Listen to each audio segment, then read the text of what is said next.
दोस्तों, हमारे यहाँ कहा गया है कि युद्ध से किसी का भला नहीं होता, चाहे जीत हो या हार। इस कहावत को सच होते आज देखा जा सकता है। जी हाँ, भारत का सबसे सच्चा दोस्त रूस आज ये युद्ध शुरू करके अब पछता रहा है। दोस्तों, आपको बता दें कि अमेरिका और नाटो की बार बार धमकी के बाद भी रूस यूक्रेन में घुसता चला गया और अब अपना माथा पीट रहा है। आपको सुन के भरोसा नहीं होगा, अमेरिका ने रूस को 630 अरब डॉलर का नुकसान पहुंचाया है।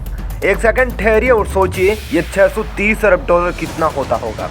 कहा जा रहा है कि यह इतना बड़ा घाटा है कि इससे निकलने में रूस को दशकों लग जाएंगे। यूक्रेन पर रूस के हमले के जवाब में अमेरिका और यूरोपीय सहयोगियों ने रूसी अर्थव्यवस्था पर कड़े प्रतिबंध लगाए हैं। इसका असर दिखना शुरू हो गया है। रूस में एटीएम के बाहर लंबी लंबी लाइनें लगना शुरू हो गई है। रूस की मुद्रा रूबल एक दिन में डॉलर के मुकाबले 30% तक घट रही है। ऐसा चलता रहा तो वो दिन दूर नहीं जब रूस की करेंसी इंटरनेशनल मार्केट में डॉलर के मुकाबले माइनस में आ जाएगी। इन प्रतिबंधों के परिणाम पहले से ही महसूस किए जा रहे हैं। प्रतिबंधों ने रूस की अर्थव्यवस्था पर कहर बरपाना शुरू कर दिया है। रूस की मुद्रा तेजी से गिर रही है। रूबल 30% से अधिक तक गिर गया है। स्टॉक मार्केट क्रैश हो रहा है। महंगाई दर बढ़ रही है। केंद्रीय बैंक की ब्याज दरें 9.5% से बढ़कर 20% हो गई है। रूस में मची तबाही का अंदाज लगाने के लिए आइए कुछ आंकड़ों पर नजर डालते हैं। पहला, रूसी मुद्रा बनाम यूएस डॉलर। करेंसी के बारे में बात करें तो गिरते रूबल उन रूसी नागरिकों के लिए चिंता का कारण बन रहे हैं जो एटीएम पर लंबी लंबी कतारें लगाए खड़े हैं। यदि जमाकर्ता बैंकों से अपना सारा पैसा निकालना शुरू कर देते हैं तो इसके परिणाम स्वरूप वे रूस की बैंकिंग प्रणाली पर कहर बरपा सकते हैं। महंगाई पहले से ही बढ़ रही है, जिससे रूबल की क्रय शक्ति समय के साथ कम होती जा रही है, जिससे आवश्यक वस्तुओं की लागत बढ़ने लगी है।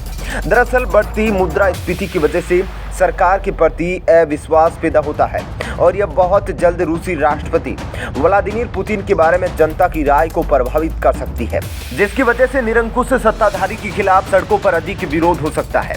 दूसरा, मुद्रास्फीति दर का ऊपर चढ़ना। बहुत ही कम समय में मुद्रास्फीति की दर 9% के आसपास पहुंच चुकी है। बढ़ती ब्याज दरों पर केंद्रीय बैंक की प्रतिक्रिया का उद्देश्य मुद्रास्फीति को कम करना है, लेकिन यह बैंकों से उधार लेने की लागत को बढ़ाता है, जिससे घरों और व्यवसायों के लिए उधार लेना और भी मुश्किल हो जाता है। क्रेडिट फ्रीज होने और इसकी लागत और ब्याज दरें बढ़ने की वजह से रूस में और इसके साथ साथ व्यापार करना भी मुश्किल हो जाएगा। तीसरा, केंद्रीय बैंक का ब्याज दर। जब हम कंज्यूमर बिजनेस कॉन्फिडेंस के आंकड़ों को देखते हैं जो कि अनिश्चित रूप से कम है, तो हम इन प्रवृत्तियों के कुछ नतीजों को देख सकते हैं। यह दर्शाता है कि रूस जैसी सैन्य महाशक्ति के लिए भी, जिसमें उसके अधिकांश लोगों के साथ व्यवसाय भी शामिल है, इस समय युद्ध के संभावित परिणामों या इसके कारक को समझने के लिए पूरी तरह तैयार नहीं थी। विशेष रूप से कोविड की वजह से लड़खड़ाई अर्थव्यवस्था, जहां व्यवसाय, फर्म, घर और सरकारें उच्च राजकोषीय व्यय के कारण पहले से बुरी तरह प्रभावित हो। चौथा, कंज्यूमर कॉन्फिडेंस का स्तर तेजी से नीचे गिरा। इसके परिणाम स्वरूप रूस के मध्यम से दीर्घकालीन परिदृश्य में देखें तो इसमें लगातार उच्च मुद्रास्फीति शामिल हो सकती है। वहीं एक खराब मूल्य वाली मुद्रा अपने बैंकों पर से विश्वास को कम करती है, जिससे उधार लेने की लागत बढ़ जाती है। यह निजी निवेश को भी प्रभावित करेगा, जिसके बारे में ब्लूमबर्ग ने अनुमान लगाया है कि यह सकल घरेलू उत्पाद यानी जीडीपी को 1.5% से अधिक का नुकसान पहुंचा सकता है, जिसके कारण दीर्घकालिक मंदी हो सकती है। पांचवा, वैश्विक परिणाम क्या होंगे।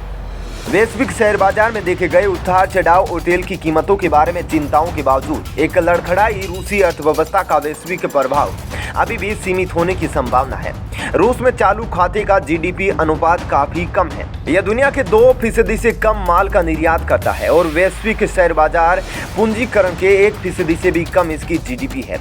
इन्हीं कारकों में यूक्रेन की हिस्सेदारी 0.01% और 0.3% से कम है। छठवां, नेगेटिव जीडीपी रेशियो का खर्च। किसी देश की सेना कितनी भी शक्तिशाली क्यों न हो, लेकिन जब वह किसी युद्ध को फाइनेंस करती है तो उसे देश की वित्तीय सीमा बढ़ती है। यह दुनिया के बाकी हिस्सों के लिए सरकार के बकाया धन को भी बढ़ाता है। इसमें ऋण से लेकर ब्रांड के रूप में सरकार द्वारा खरीदे गए ऋण तक शामिल होते हैं। जब रूबल का मूल्य गिरता है तब सभी कर्ज का बाह्य मूल्य बढ़ेगा और इसी तरह सभी ब्याज भुगतानों के मूल्य में वृद्धि होगी। कोविड-19 के बाद के हालातों को देखें तो सरकार की अधिक खर्च करने की क्षमता निश्चित रूप से कमजोर हुई है। ऐसे में यह रूसी क्षमताओं का परीक्षण होगा। खर्च में आया हालिया उछाल भविष्य की एक धुंधली तस्वीर पेश करता है। एक ओर रूबल लगातार नीचे गिर रहा है तो दूसरी ओर पूरे यूक्रेन में सैन्य अभियानों में वृद्धि हो रही है। इन सैन्य अभियानों का समर्थन करने से वास्तविक लागत में बढ़ोतरी हो रही है, जो रूसी खजाने पर भारी पड़ सकती है। 7वां, भारत रूस आर्थिक संबंधों का क्या? भारतीय आंकड़ों के अनुसार अप्रैल 2020 और मार्च 2021 के बीच द्विपक्षीय व्यापार 8.1 अरब डॉलर था। भारत का निर्यात कुल 2.6 अरब डॉलर था, जबकि रूस से आयात कुल 5.48 अरब डॉलर था। इस अवधि के दौरान रूसी आंकड़ों पर गौर करें तो उसका द्विपक्षीय व्यापार 9.31 अरब डॉलर था, जिसमें भारतीय निर्यात 3.48 बिलियन डॉलर और आयात कुल 5.83 बिलियन डॉलर था। जैसा कि पहले कहा गया है, भारत के सबसे बड़े हथियार आपूर्तिकर्ताओं में से रूस एक है और यह एक प्रमुख रणनीतिक सहयोगी भी है।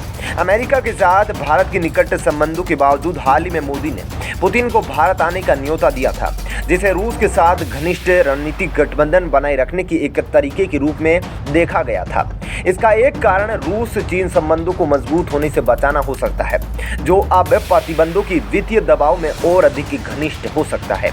कुछ लोग इस बात का तर्क दे सकते हैं कि क्या पुतिन को इस सब का पूर्वाभास नहीं था?